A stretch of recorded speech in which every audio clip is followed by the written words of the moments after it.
Hey, it's CVV, Chris Van Vliet, and you have to check out the fastest rising podcast in all of professional wrestling. I'm talking about the Crash and Burn Wrestling Podcast. If you're looking for pay-per-view predictions, if you're looking for pay-per-view reviews, if you're looking for interviews, check out the Crash and Burn Wrestling Podcast. Crash and Burn! Hey guys, what's up? Welcome back to the fastest rising podcast in all of professional wrestling, the one and only Crash and Burn Wrestling Podcast.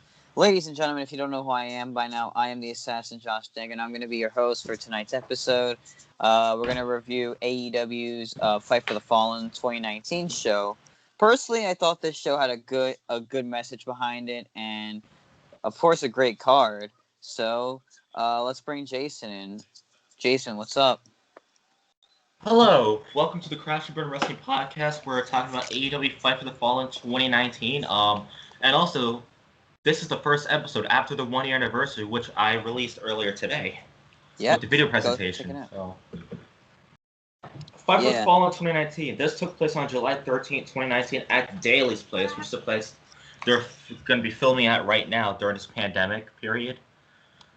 And this was also AEW's third show. And I believe first actual show from Jacksonville.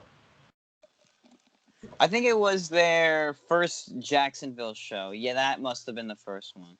Because the first one was Vegas. Then it was... In Daytona Beach. And then it was somewhere in another part of Florida. So this was basically the first Jacksonville show for, like, the home crowd. Yeah. Yeah, so you have the match card up, so go ahead. Yep. All right, so the first match was, I think, I don't know if there was a pre-show match. I can't remember. No. Oh, yeah. There were two pre-show matches. Two on the buy-in. Yeah. So the first one was Sonny Kiss defeated Peter Avalon with Leva Bates in a singles match. Personally, Sonny Kiss, a lot of people do not know Sonny Kiss very well. If you guys don't, was this her in-ring debut? I think... Oh, yeah, I mean his. A lot of people get confused. Yeah. Sorry to assume genders. Yeah. If you guys don't know, Sonny Kiss is actually, gay. Like, don't get, all, saying, oh, he's he's home. I don't know if, like, it's confusing, like, with Sonny Kiss, but he or she, I know. She,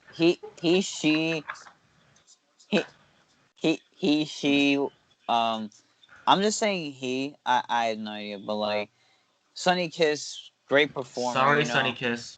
Yeah, Peter Avalon deserves better. I think Peter Avalon's great. Yeah, it was a decent match. I could care less if it was a pre-show match, but who cares? It was still good. It was a good pre-show match that existed. I'm just gonna say that. I think this is the introduction to Sonny Kiss and Peter Avalon. Yeah, this is kind of like I think they put on solid in-ring debuts in AEW. Yep. Yeah, so go ahead.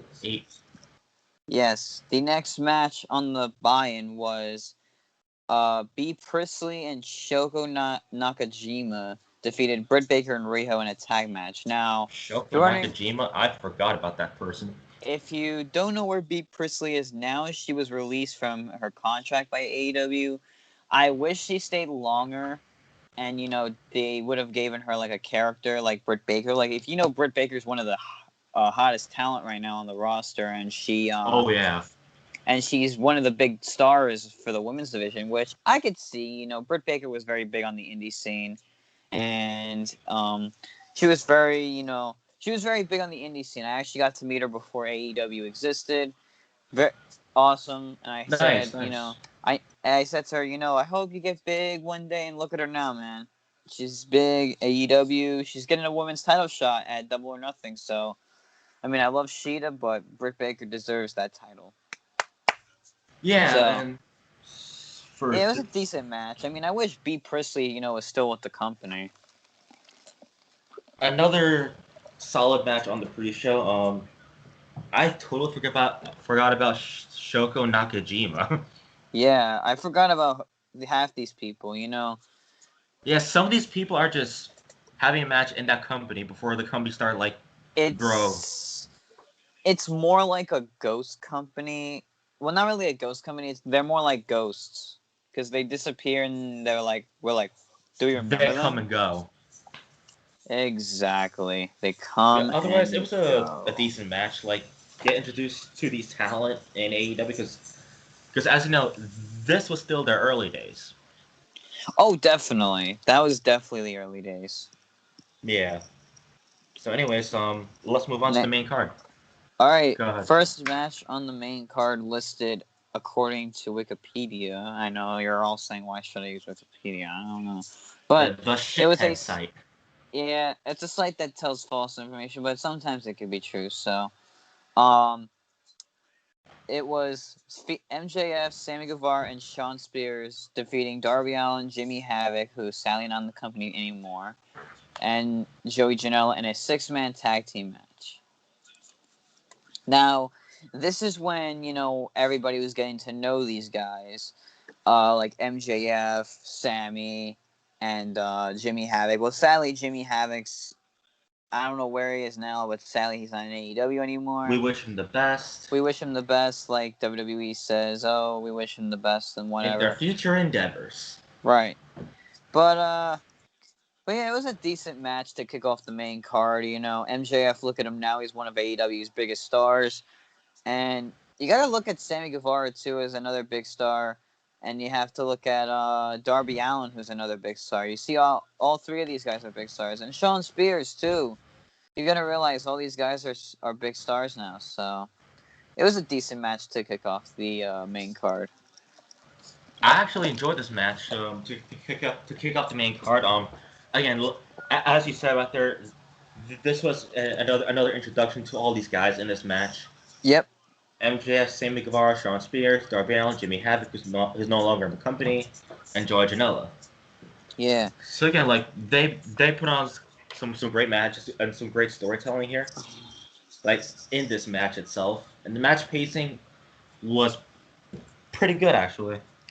So it was a great way to have the crowd at home and at the amphitheater to get hyped for the rest of the card. Yep. Jimmy Havoc was only in AEW through 2019 to 2020, so he wasn't there long. He was there for 2 months. Well, 2 years actually. So 2 years. In terms of the company's existence. Yeah. So next match, it was a 3-way tag team match where the winner would advance to All Out for an opportunity at a first round bye in the AEW World Tag Team Title Tournament. So the Dark Order defeated Angelico and Jack Evans, better known as the H2, and A Boy and His Dinosaur which was the former name of Jungle Boy Luchasaurus and Marco Stunt before they came up with the tag team Jurassic Express. Now, the H2, if you all agree with me, deserve better. Angelico, Jack Evans, two great groups of guys, in the tag world. You gotta love the H2. I mean, sadly, they're not on TV as much as SCU, but you gotta realize they deserve better. Come on, they at least give them one tag title picture. Let's see who else. You got the Dark Order now. I never liked the Dark Order at first. I never did. I mean, I liked Uno and Grayson. I didn't care for them at first, but yeah, once the late great Brody Lee showed up, I gained more respect to them. Yeah, I actually grew more attention to them, and I actually like them a lot more now, even though sadly Brody Lee's no longer here with us. Rest in peace to Brody Lee. It still hits us. It's still mind-boggling that he's still not here, but but he's still in spirit. We love you, Brody. Yeah. We love you, Brody Lee. But yeah, and Jungle Boy, Luchasaurus, all those two guys are great. Definitely my favorite tag team right now in AEW has always been Jurassic Express. They've been one of the top. Come on, give them the tag titles. That's all you have to do. Come on. I mean, I want them to have at one point. I love that they're giving Jungle Boy all these opportunities, but it's give the entire team a chance. Yeah, give Jungle Boy I mean, true, they're giving Jungle Boy like a TNT title match. They gave him a world title opportunity against Chris Jericho. Like, you see they believe in him, but you got to look at Luchasaurus too. Like, you got to think of his pet dinosaur too, you know. Yeah. But yeah, I was happy for the Dark Order that they won this. It was a great introduction to get the fans to know them really well. So, yeah. The What'd you match think of the pacing in match? here was pretty good, actually. Again, as you said right here, this was the early days of AEW, so the fans, including me, yeah, were like getting to know them actually. Right. It's like I never knew who the Dark Order was. I mean, I knew who Jungle Boy was. I knew who Luchasaurus was and Marco Stunt because I grew up watching them on the Indies. I watched them Yeah. develop who they were. I mean, Jack Evans. I mean, I didn't know Angelico, but I knew who Jack Evans was. Like, I knew Jack Evans was in Lucha Underground, and he was in, I think, a lot of other promotions. He actually, fun fact for those of you that don't know about Jack Evans, he actually was a tag team champion with Roderick Strong in Yeah. 2008. Jack Evans has been all over the world, and plus Jack Evans is one of the best in-ring performers. But come on, AEW, like do something with the H2. It's like, Yeah. funny story. I actually met somebody at a signing today. He actually was wearing a H2 T-shirt, and I said they deserve Yeah. better. Yeah. He went to a couple times today at the time of recording. Yep. And I said to this guy, I'm like, the H2 deserve better. He's like, yes, they do deserve better. I'm like, see, someone agrees. Yeah. So I enjoyed it though. otherwise, great match. Great introductions to all these teams. And come Right. on, give them the tag titles. Yes, as I say, give them the tag titles. Come on. Give them one reign, like each team, like the Dark Order, like have Uno and Grayson as tag Give them a champions. chance, even if it's only for one reign for a week. Yeah. One of my plans for the Dark Order, I actually suggested this, like have John Silver. You mean following the passing Brody Lee? Yeah, Thanks for that. like this was my idea. Like have John Silver win the TNT title at some point, then have Uno and Grayson have the tag titles. Then, when Anna Jay comes back, eventually have her as the women's champion. And there you go. See, I would run AEW not better than Tony Khan, but I would like. I mean, give you him and Tony ideas. Khan would make great GMs. Yeah, you want to get into the next match? This looks like Let's a go. good one to me. Hangman Adam Page defeated Kip Sabian in a singles match. Adam Page defeated Kip Sabian. Yep. I remember this. It was enjoyable. Yeah. Basically, the whole world of AEW fans and fans that basically got to know Hangman in the past, like during his Ring of Honor days, and they say he's the best professional wrestler in the world right now, and he's one of the best right now. I have to agree with that. Hangman Adam Page is for a guy like to have for a cowboy gimmick. This guy's the real deal. Like, I've always respected Hangman and loved his matches, and Hangman's just one of the best in-ring performers today, and I actually like him a lot more than in Ring of Honor, because in Ring of Honor I was a fan of his, but I didn't really become a bigger fan of his when they gave him opportunities, and they gave him the world title opportunity with Chris Jericho. Yeah. And sadly, he didn't win. I mean, I wanted him to win because I'm like, but I knew Jericho was going to win because he was the big, name and stuff. So yeah, he's like the big name in AEW.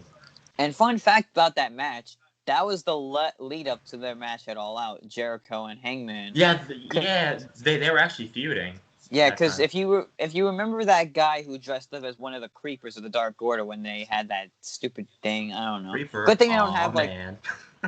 but good thing that's what they were called actually. But now they're independent wrestlers in like masks, which is a cool thing. And you have Brody Lee's kid, kind of like a mini leader of the Dark Order, Yeah, like 10. I believe they call him. -1 is Brody Lee, or -1.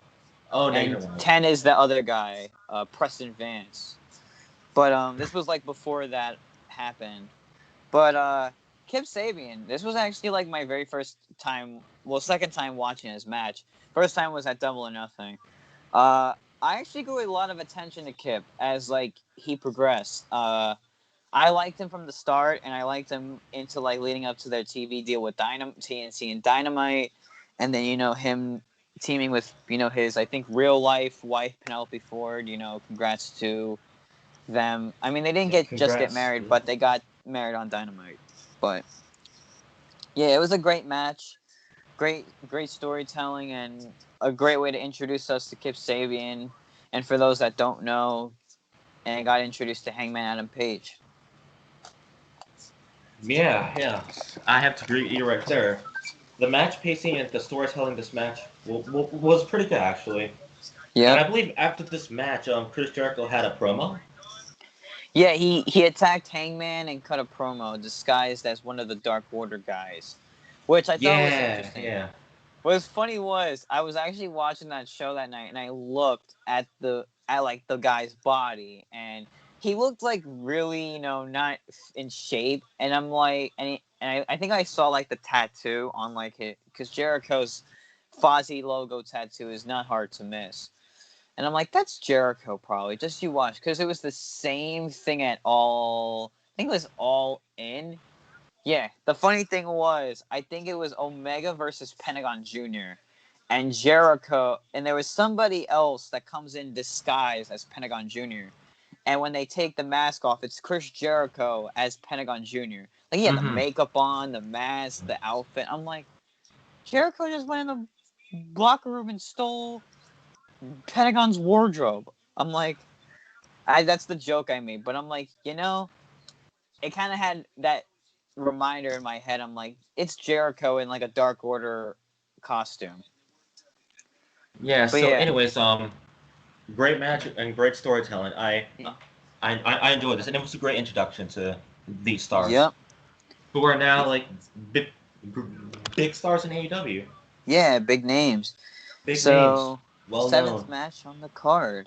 Let's see what this is. The So we tag had team match. another tag match. The Lucha Brothers, Pentagon Jr. and Ray Phoenix defeated SoCal Uncensored, SCU, Frankie Kazarian and Scorpio Sky with Christopher Daniels in a tag team match. Now, introducing a lot of the new people to AEW and the people that have watched these guys in the past. You gotta love the Lucha Brothers, man. You gotta love the style that they put on. They put on a 5-star classic with any tag team. It could be the Young Bucks for crying out loud. It could be with anybody. Like, I first started loving them as single stars in Lucha Underground. Pentagon was, Pentagon Dark. He had all these, like, ring names. Because it's the funny thing. I call Pentagon the man of many names because he changes his name from something to something else. It's crazy.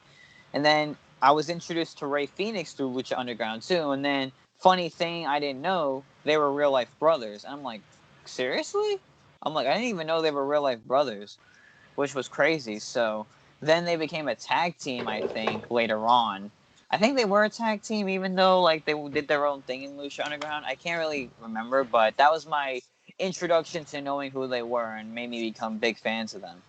And Same here. same for SCU. I've watched Kazarian and Daniels for years since Impact Wrestling days, like the old Impact Wrestling days, and then I knew they were in Ring of Honor and they were good friends with the Rhodes family, Cody and Brandy, and I believe, if I'm not mistaken, Scorpio Sky I think is the cousin of Brandy Rhodes. I could not. I think that's, if I'm not wrong, correct me in the comments. I mean, but Christopher Daniels, you got to realize that guy's a veteran in the business. He's been around 20 to 30 years.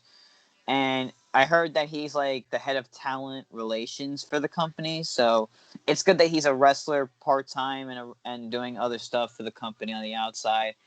And you have Scorpio Sky, who's doing great things now in AEW. He's in a tag team with Ethan Page. Like, that's crazy.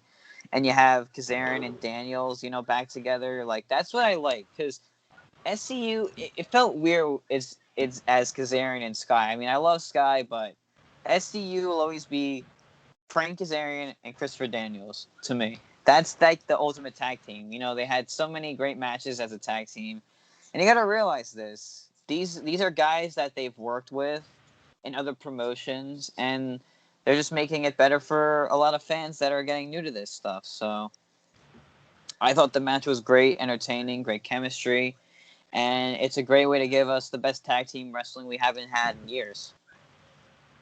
As you said right there, this match had great storytelling, great chemistry, great pacing, and great quality too. Yeah.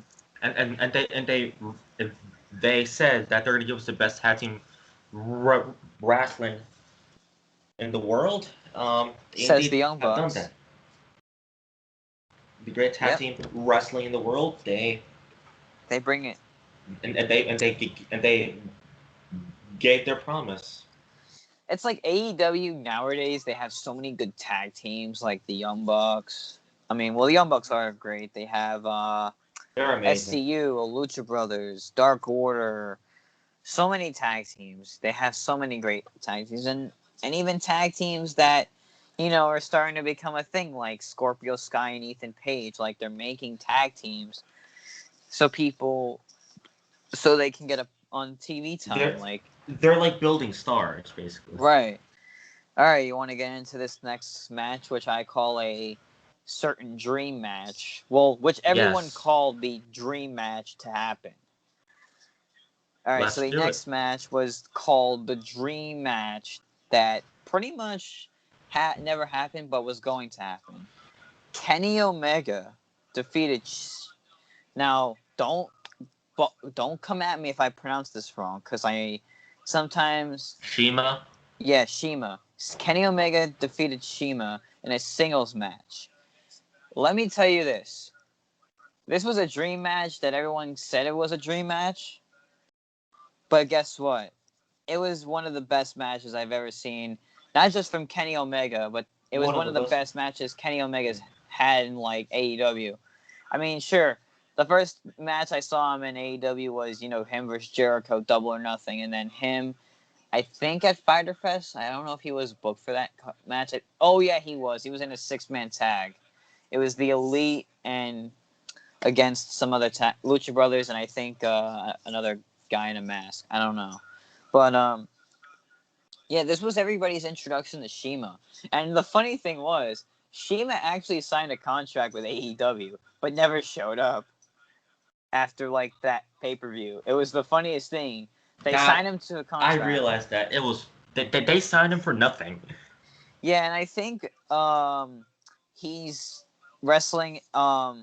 he's working for Oriental Wrestling Entertainment, which is a Chinese company. It was founded in, like, Shanghai, China, and actually Shima's Japanese, which I kind of find crazy. So, but yeah, Shima is one of the best, Japanese performers out there. I mean, you see a lot of talent that you watch, and it's basically either Japan talent, pretty much, because. I mean, I'm not saying, it's mostly Japan talent that they have to fight these guys, because, Japanese talent, they always put on great matches. Same with the Lucha Libre guys. And just like any wrestler in general can put on a 5-star match. If you're 5-star match worthy, or if you're that good, if you know that you're good, hey, put on a 5-star match. We want to see that, so. I agree. This indeed was a 5-star match. Yeah. I was actually mind blown when I first saw this match. Yeah, I was like, Kenny Omega versus Shima, and they're saying it's gonna be like it's a dream match to happen. A dream match to happen? Well, that dream came true. Right. With this 5-star match, one of the best matches of the night. Yeah. So, you want to get into the main event? No. Oh, the main event. That was a good one. Now. Go. So the main event, this was a great match, and this was another dream match I actually had in my... AEW hyped it up to be that way. Yeah.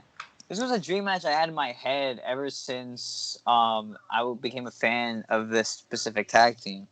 The Young Bucks defeated the Brotherhood, which was Cody and Dustin Rhodes, in a tag team match. Oh, my God. My favorite match of the night, actually. Yeah. Now, funny thing was, I was on social media the entire time posting, not really posting, I I was watching that match with my eyes glued to my phone. Well, I was out that day, I remember, and I got home, put it on my iPad. I was glued to the screen. I was just, oh my god. But I've always loved the Rhodes brothers. I love Cody Rhodes since day one. Cody Rhodes has always been that. I mean, I've gained more respect for Cody since he left WWE and has done, I always loved Cody. I've always loved Cody, in WWE, but I became a bigger fan of his as like he went to AEW and on the indie scene. Well, as he went on the indie scene, I became a bigger fan. I bought like most of his shirts when he went on the indie scene because, dude, he did so much for a lot of the fans, and he's very professional, and he's at signings. He's really kind to his fans. He's so generous and great performer in the rings. He's from a very legendary family, the Rhodes family, and Dustin, God bless Dustin for being at his age, being older and still and going. He can still put on 5-star matches. Yeah, and he's taking young guys under his wing. I mean, if you see now the Nightmare Family, he's being like an amazing mentor to them. You see, he's mentoring Lee Johnson, tag teaming with Lee Johnson, and a guy who's who's gonna be a big star for AEW one day. Well, he's already becoming a big star. And the Young Bucks, man, they put on 5-star matches no matter what. No matter what. Sometimes I don't see how people can call them overrated, but it's their opinion. Now with this whole stupid gimmick that they're doing now as heels. I mean, I love that they're heels, but I feel like they're going a little bit over the top. Basically. Yeah, you could have just kept the tassels and you could have had fun, but I guess that'll be back eventually, but it'll come back. Plus, I think they were baby faces for too long, so too long. It's time for a change. But yeah, the match itself was just great. I remember being glued to my fucking screen. They cut a promo after too. Yeah, I'll get into that. But the thing is, the Young Bucks actually showed respect to the Rhodes after that match, which I thought was generous. That's good sportsmanship. When you have a 5-star match with a legend, say if you were the Undertaker and if you were I don't know, Triple H or some guy from NXT or whatever, or if you were an NXT guy and you had a match with Triple H on NXT, for example, and after the match you realize you really went up with a legend and you really showed yourself that you are the future of the business, and you sit and then you put your hand out and you shake your hands with that guy who's been around for 20, 30 years, he's saying, you're the future.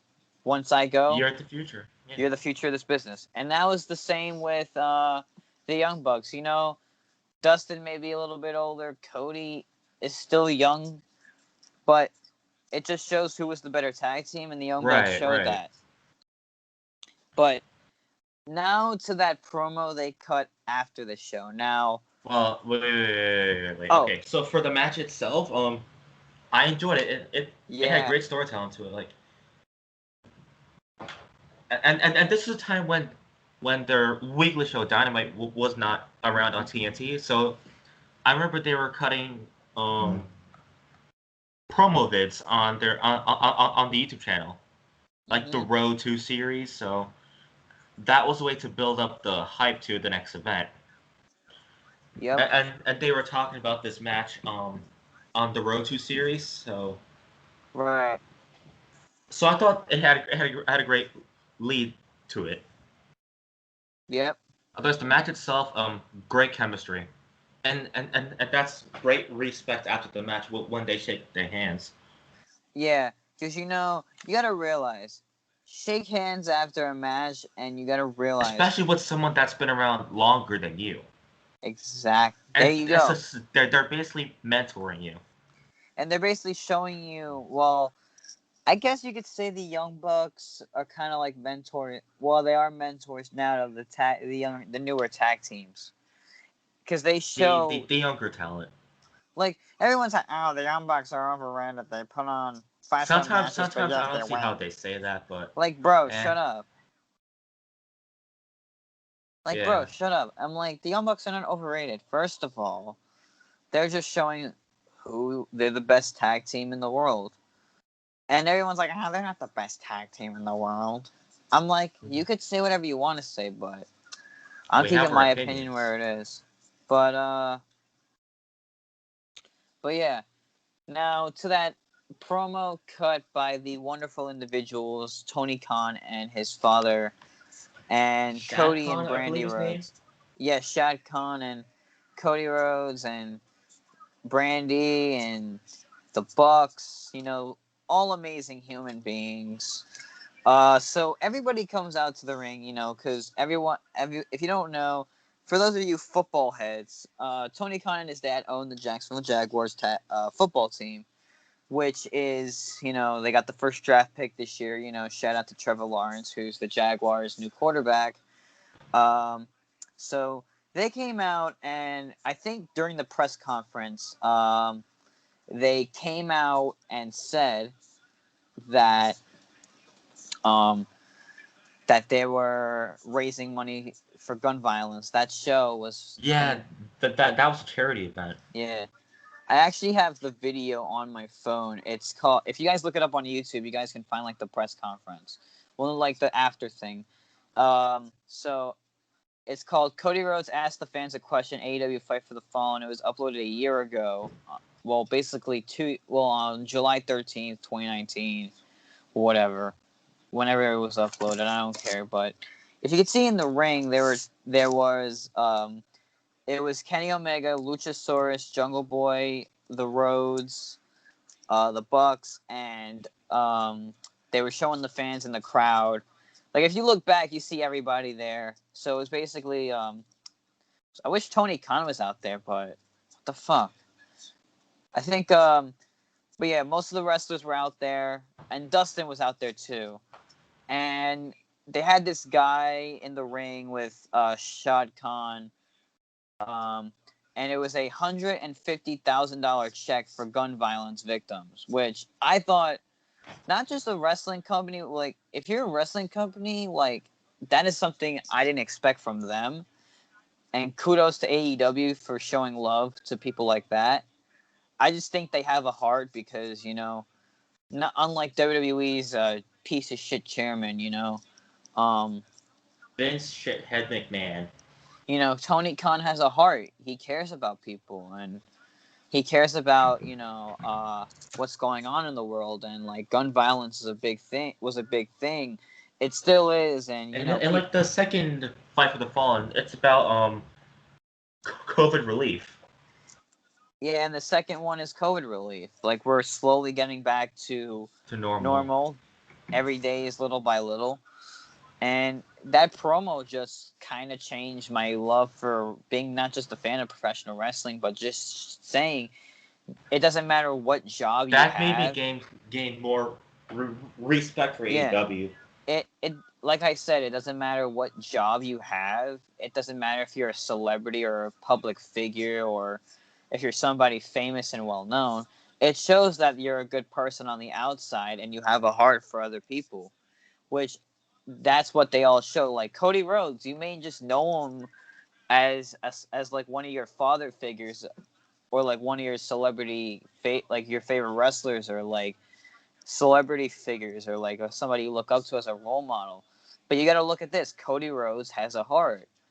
Same with Brandy. Same with the Young Bucks. They have hearts. And plus, if they're family men or if they have children of their own, of course they're gonna be like that. So that's what you all have to realize, people. They're not just wrestlers to you. They're also human beings. It's like if you meet them at the airport or something, and if they, if they mention to you that, like, if they talk to you like the normal people, they actually are normal people, bro. Like, Yeah. dude, Yeah. I've meeting wrestlers. I just know them. I don't talk to them like, I love your work and stuff like that. I talk to them like normal people, man. Like how do you like today, working for this company? like I asked them questions. Like I met so many AEW talent. Like, for example, I met Serena Deeb, who's the NWA champion, I think, or I think it's Thunder Rosa. I don't know, but I asked her what it's like working for Tony Khan, and she gave me a response. She said it's great company down there. That I love working for Tony. He's a great businessman, and I I agree. asked, He's awesome.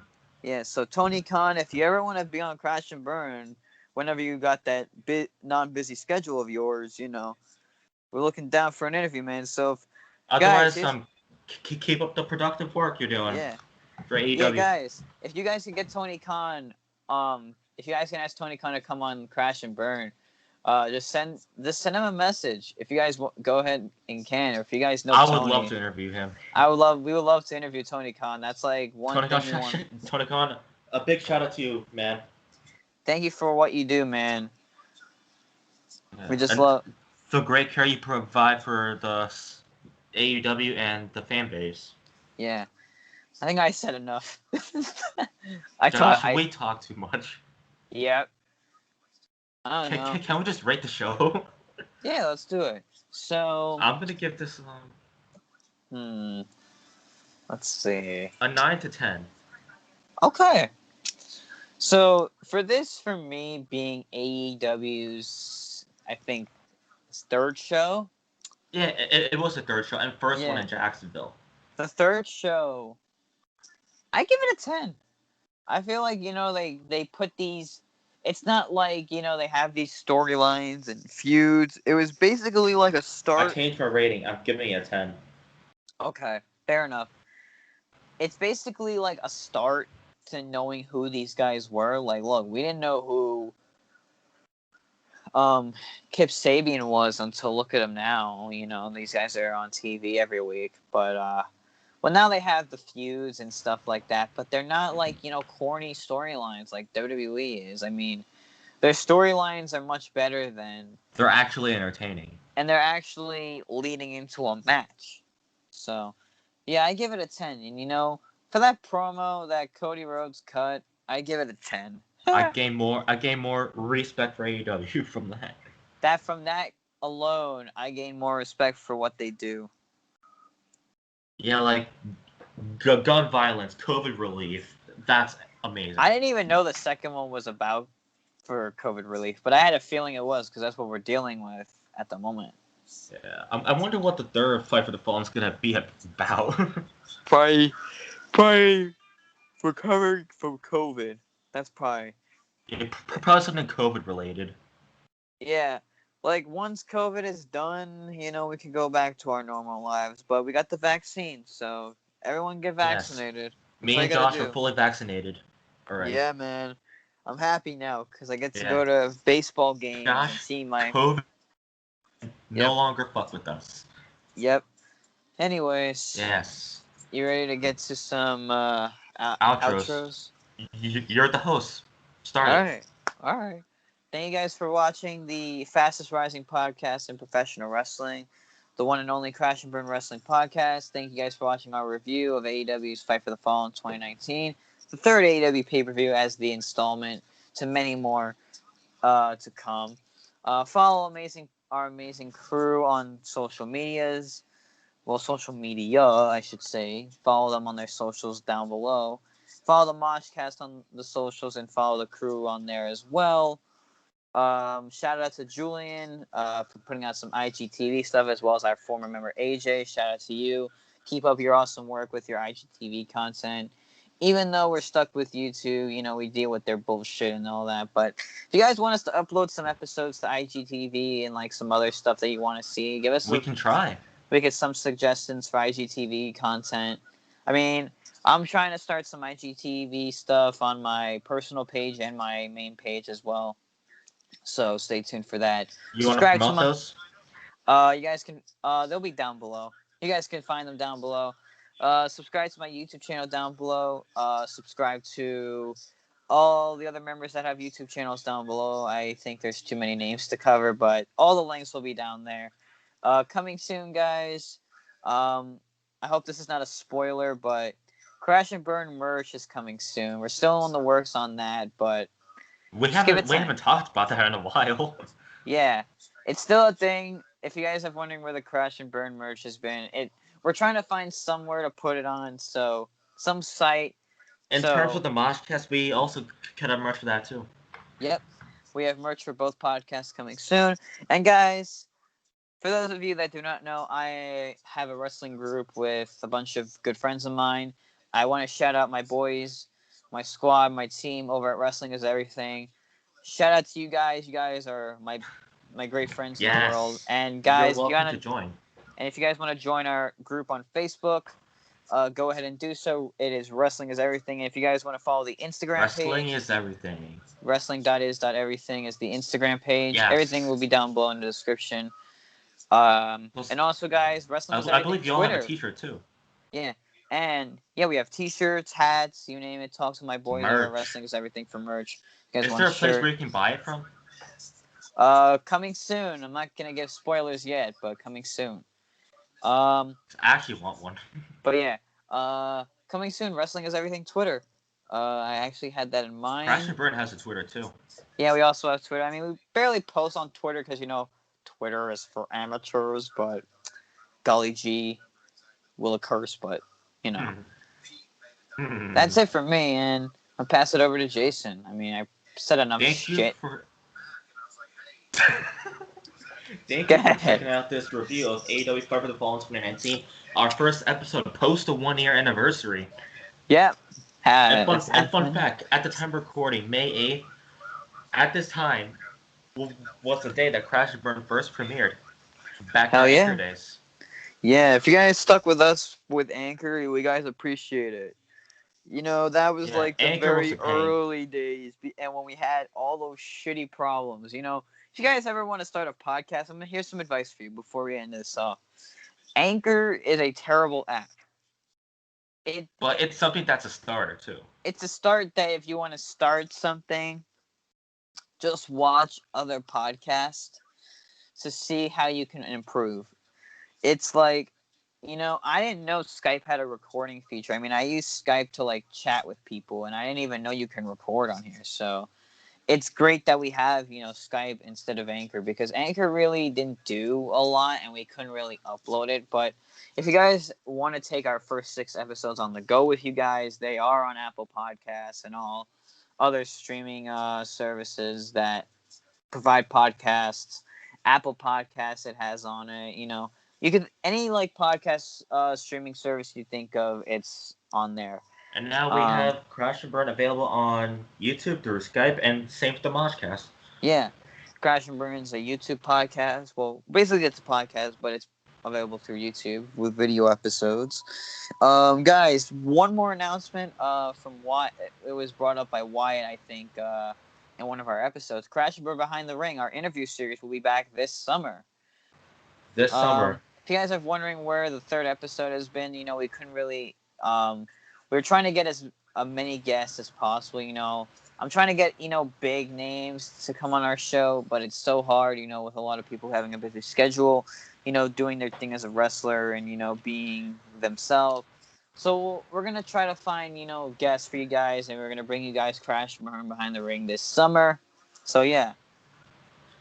Yeah, and in terms of the Moshcast interviews, I know we confirmed that we're going to do more interviews, but it's hard to get bands and artists on because like their busy schedule, like filming albums, and singles, EPs, going on they're tours, recording music, and plus they're going on tour now since COVID is.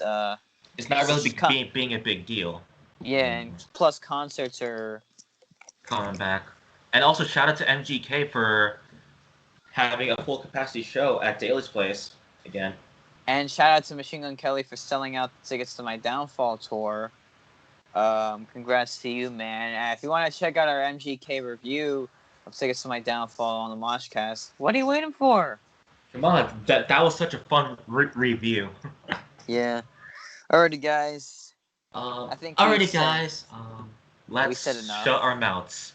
Yeah, we said enough. Guys, I know we are annoying people, but we appreciate their support. Yeah, we talked a lot, and it's a weekend. It's a Saturday, boys. But before we go, tomorrow. Yeah, I meant to say this because tomorrow is Mother's Day. So shout out to all the moms out there. Happy Mother's Day to everybody watching out there. I celebrated it today. Oh.